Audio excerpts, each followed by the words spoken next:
Começa agora o Saber Direito Debate. Hoje nós vamos conversar com o professor Juliano Colombo, ele que é especialista em Direito Tributário pelo Instituto Brasileiro de Estudos Tributários, também professor de Direito Tributário, de Direito Financeiro e Processo Civil e advogado especialista, claro, em Direito Tributário. Bem, professor, obrigado por aceitar o convite da TV Justiça para participar aqui do Saber Direito Debate. Bom, inicialmente uma pergunta que sempre que eu converso com alguma pessoa, e aí com você, especialista na área do direito tributário, o comentário é geral, mas às vezes nem sempre o comentário esse comentário geral também se reflete numa verdade, né? Mas de fato essa nossa carga tributária, essa relação com o Estado, é alta. E aí eu digo como pessoa mesmo, não só necessariamente como, por exemplo, empresa.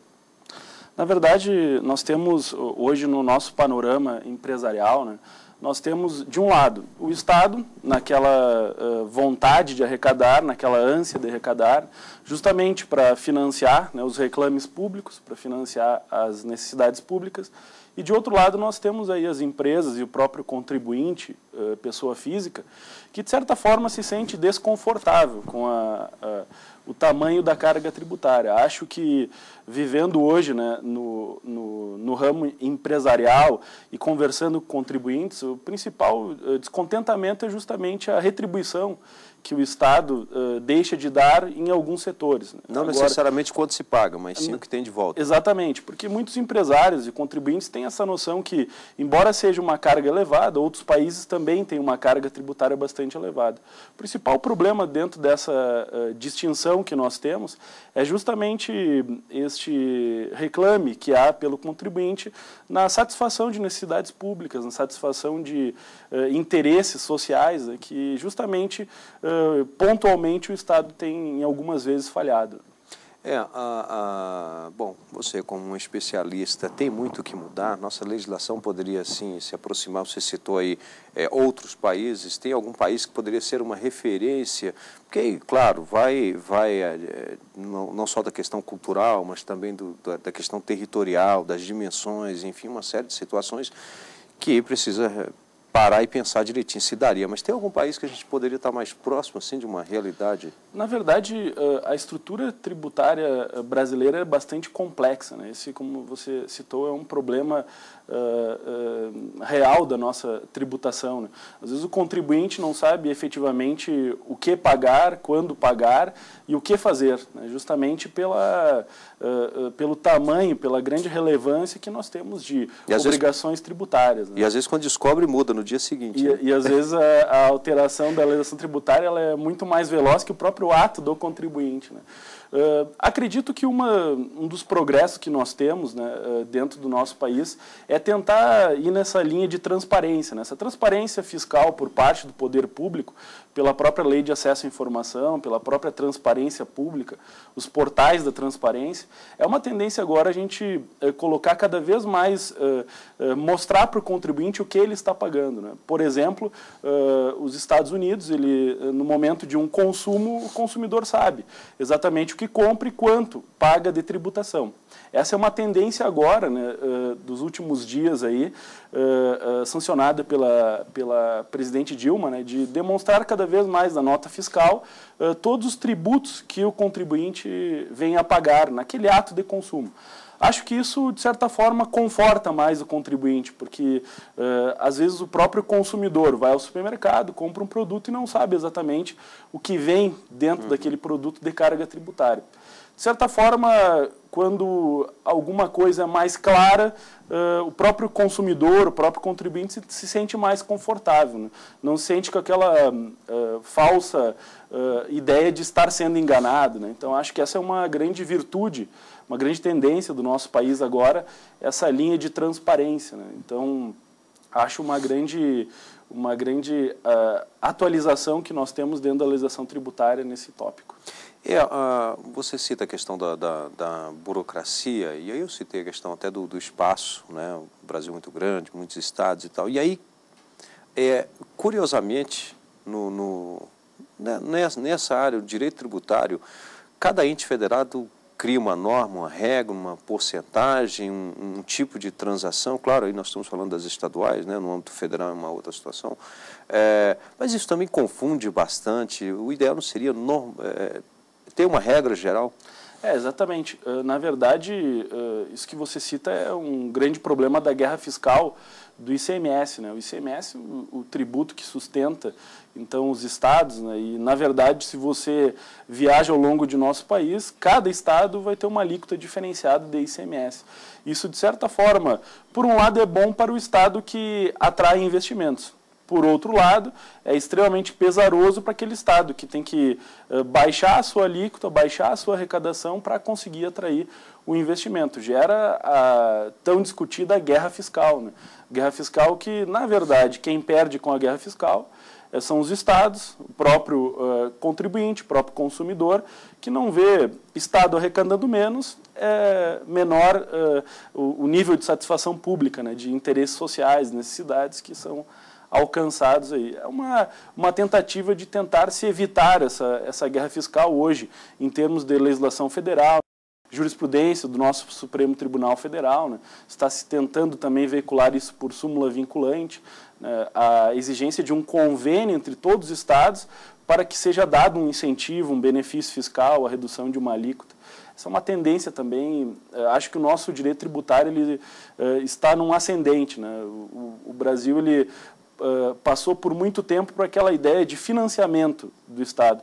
E hoje há uma tendência aí do Estado participar, né, da atividade empresarial, participar, quer dizer, um grande acordo para que contribuinte e Estado possam crescer juntos. O problema é que às vezes você fica, vamos aqui imaginar uma situação, uma empresa que, mesmo que ainda tenha aí alguns incentivos, benefícios para ser criada, talvez lá no Nordeste, a ser instalada em São Paulo, há uma diferença enorme, né? Com certeza. Na verdade, isso faz parte também na advocacia tributária, se analisa bastante o planejamento tributário, né? Às vezes um investidor ele quer fazer um investimento em nosso país e, na verdade, ele não guarda raízes em nenhum estado. É diferente, por exemplo, lá no Rio Grande do Sul, né, de onde venho, nós temos indústrias vinícolas, indústrias moveleiras, que ficam lá justamente porque tem aquela raiz, colonização italiana, colonização alemã. Agora, o investidor de fora, basicamente, ele não busca essas raízes, ele busca onde pagará menos tributo, onde será a sua atividade mais rentável, né? E justamente esse é o fruto da guerra fiscal, né? Esse é o problema da guerra fiscal, acaba desenvolvendo mais estados em detrimento de outros, né? Eu citei aqui, inclusive, o Nordeste, claro, não querendo aqui desmerecer toda aquela região que tem, né, pessoas que, claro, estariam disponíveis a trabalhar, mas às vezes é a questão da distância, as situações, as condições. Mas, claro, lógico, lá tem também bastante investimentos, mas não dá para se comparar hoje, por exemplo, tirando aqui como o próprio nome que eu trouxe, São Paulo, é um exemplo claro. Bom, nós vamos fazer aqui um rápido intervalo e em seguida estaremos de volta com Saber Direito Debate. Até já.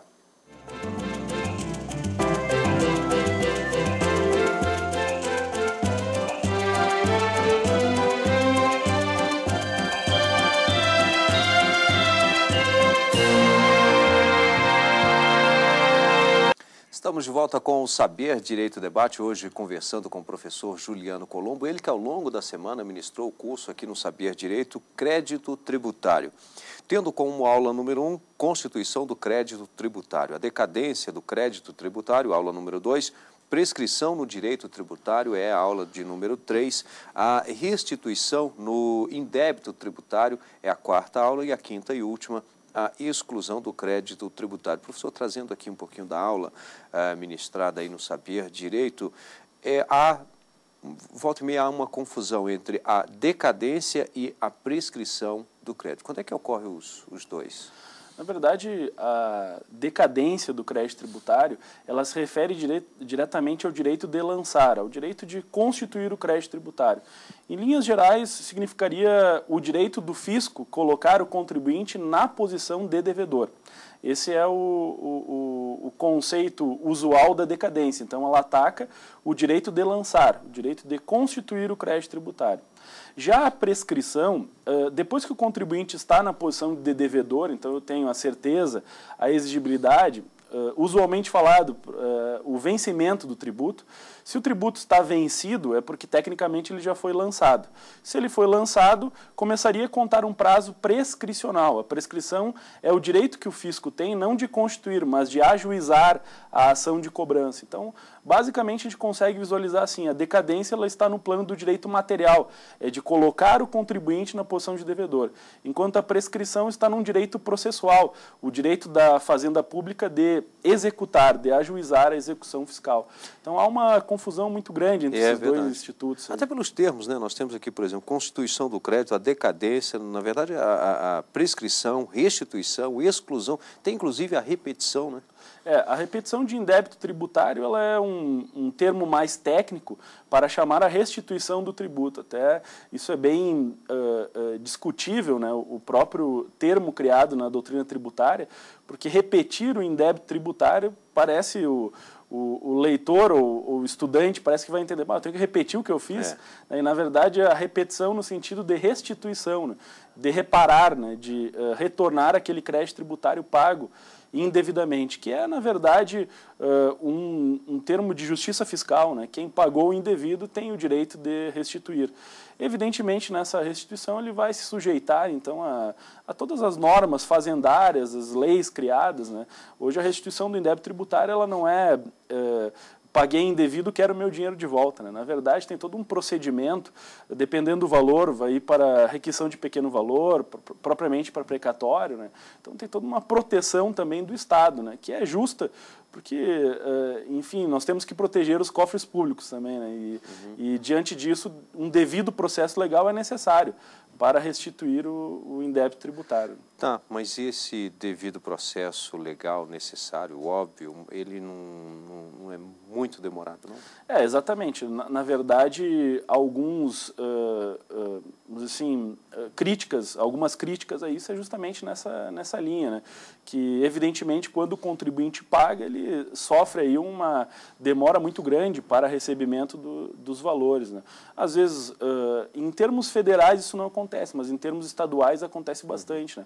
O próprio Estado condenado não tem dinheiro para devolver, né? Escreve a dívida em precatório e fica lá.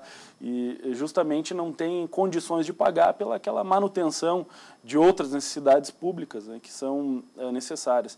É evidentemente um dos grandes problemas que nós temos, né? O contribuinte se sente injustiçado. Se na verdade consegue, pagou o indevido, teria o direito de restituir e justamente não visualiza na prática, né, faticamente, aquela restituição, né? Aquilo que a gente fala no direito, o grande problema do direito hoje é a efetividade, né? Não adianta eu lhe garantir um direito se eu não torno efetivo esse direito para você, né? Não adianta o Estado prometer saúde se não efetiva a saúde. Não adianta prometer o retorno do indébito tributário se não devolve. É um problema hoje que causa uma certa insegurança jurídica, né? Ainda nessa questão de pagar e ter de volta, ou seja, seria a repetição, a restituição. Eu mesmo estou fazendo a confusão aqui. Há uma diferença, e aí é um detalhezinho, há uma diferença entre aquele contribuinte que paga errado, né, erroneamente, e aquele que paga porque foi cobrado erradamente. Na verdade, o que acontece? O pagamento indevido do débito tributário, ele não tem essa diferenciação exata, né? Por exemplo, se eu pagar indevidamente, porque, por exemplo, lancei uma alíquota errada ou classifiquei um produto errado, hoje, por exemplo, o IPI, o ICMS, que são tributos seletivos, às vezes eu vou pegar uma alíquota para leite e outra alíquota para queijo. Aí eu sou uma fábrica de laticínios, eu coloco a alíquota errada e paguei errado. Posso buscar a restituição do indébito tributário? Posso. E se eu sou cobrado em virtude de uma lei inconstitucional? É a mesma via, a restituição do indébito tributário. Na prática, não existiria diferença. O que vai existir é a causa jurídica, né? Eu busco a restituição do valor porque, evidentemente, eu lancei errado, fiz um cálculo errado, coloquei um CPF, um CNPJ errado. Ou então porque eu entendo que a lei é inconstitucional. A única diferença na prática que nós teremos, assim, em termos de causa jurídica, é que aí os tribunais vão fazer um controle incidental de constitucionalidade, de legalidade daquela lei. Caso contrário, se a lei está toda rígida, não tem problema algum, se analisa justamente a justiça do pedido do contribuinte, se realmente tinha aquela classificação, se realmente houve um erro dentro do cálculo do tributo.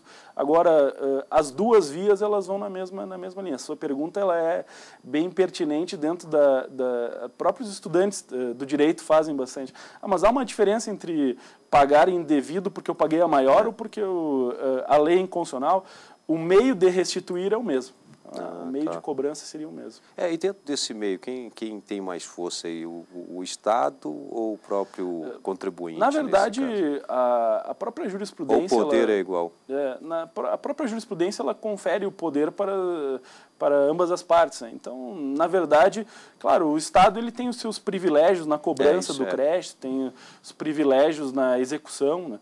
Só para traçar um exemplo, em termos de um contribuinte que pede um valor de tributo pago indevidamente, o Estado tem privilégios processuais, né, dentro do processo. Por exemplo, ele vai ter um prazo maior para contestação, um prazo maior para recurso, enquanto o contribuinte tem os prazos simples. Né? Exemplificando, um contribuinte tem 15 dias para contestar uma ação típica.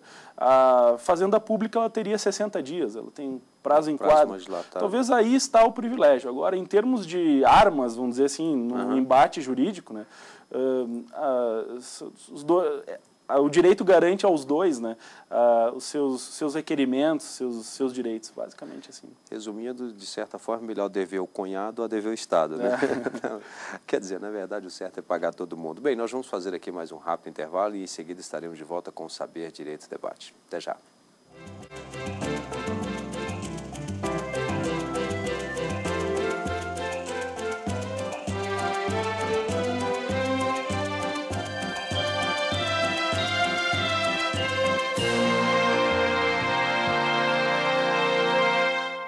Estamos de volta com o Saber, Direito e Debate, hoje conversando com o professor Juliano Colombo, ele que é especialista em Direito Tributário pelo Instituto Brasileiro de Estudos Tributários, professor de Direito Tributário, Financeiro, Processo Civil e advogado também atuante na área do Direito Tributário.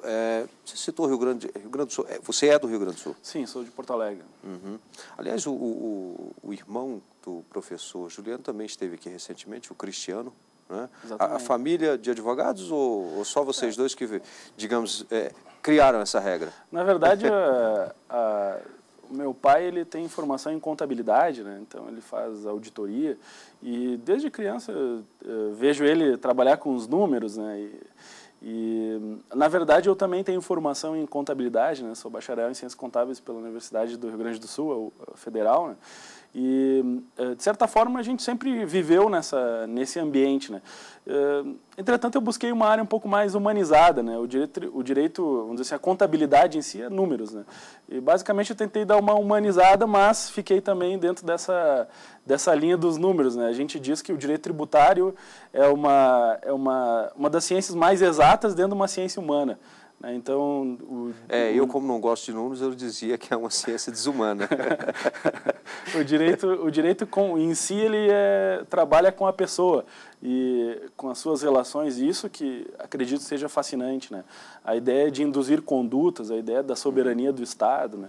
De organizar uma sociedade. Então, entretanto, o direito tributário cuida exatamente disso, né? Não adianta organizar a sociedade em suas vontades se eu não organizo o dinheiro da sociedade também, a economia em si, né? Então, essa é a linha. Então, na família, eu e meu irmão, a gente foi por essa área do direito, mas não esqueceu também a área da contabilidade, que ajuda bastante no direito tributário, né? No conhecimento das... E ele está mais no civil mesmo?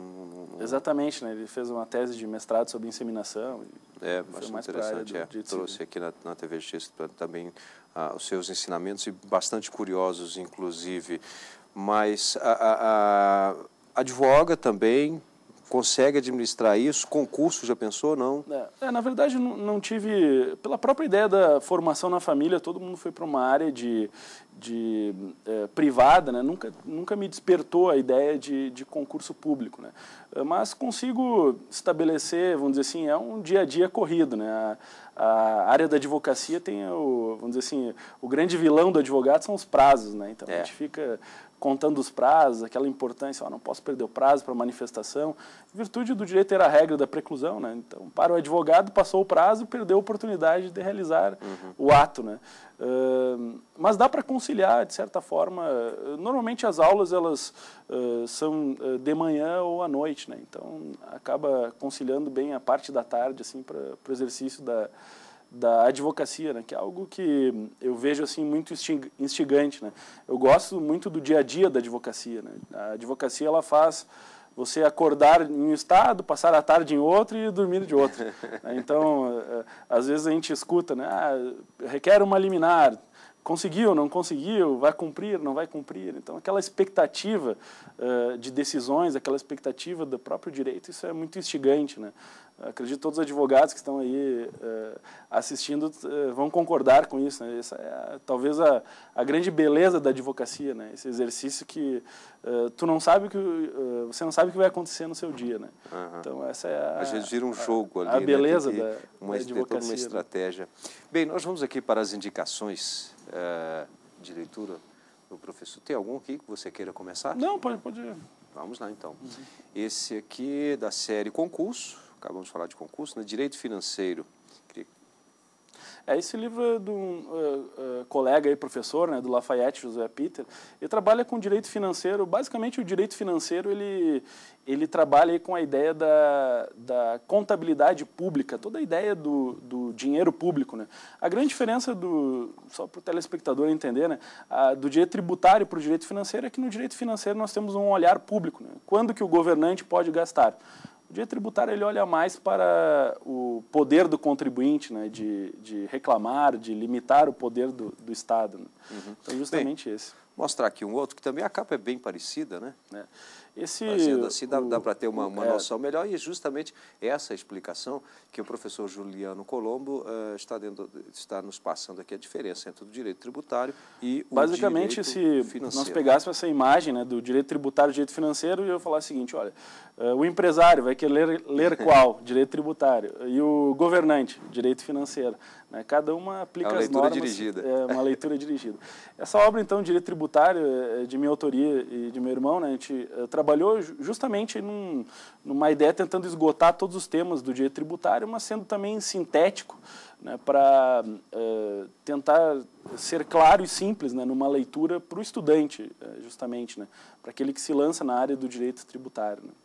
Tá aqui, então, vamos para mais um Manual de Prática Civil, Teoria e Prática. Isso. Essa obra, então... Esse também é seu, né? Isso também é seu, em coautoria com a Letícia Loureiro Correia, né? A gente trabalhou com peças processuais, né? Na verdade, são esquemas de peças, são modelos. Advogado, como faz uma apelação, uma contestação, uma petição inicial. Então, são modelos, é uma obra bem prática, né? Nós tentamos aí dar um olhar bem prático para o dia a dia da advocacia. Está mais no processual mesmo. Exatamente, essa mais na linha processual. Né? Ok, vamos lá para um outro aqui, uma outra indicação do professor Juliano Colombo, que é Curso de Direito Tributário. Essa obra também ela faz um apanhado bem profundo, né, do professor Alexandre Rossato Ávila, que é juiz federal lá do Rio Grande do Sul. Né? Então, ele faz um apanhado bem profundo aí sobre todas as áreas do direito tributário. Um livro bem profundo, assim, ele ajuda bastante no aprofundamento da matéria, né, especificar aí os principais pontos, justamente porque no direito tributário nós temos muita jurisprudência, né? Então, muda muito as teses tributárias, né? Não é uma matéria muito estanque. Né? Então, uma boa obra é um bom referencial aí para estudo. Bem, eu tive aqui a satisfação de conversar com o professor Juliano Paixão, ele que ao longo da semana ministrou o curso Crédito Tributário no Saber Direito. Lembro que você pode participar do programa, o nosso endereço é saberdireito@stf.jus.br e o programa está disponível também na internet no endereço www.tvjustiça.jus.br. Obrigado e até o próximo programa.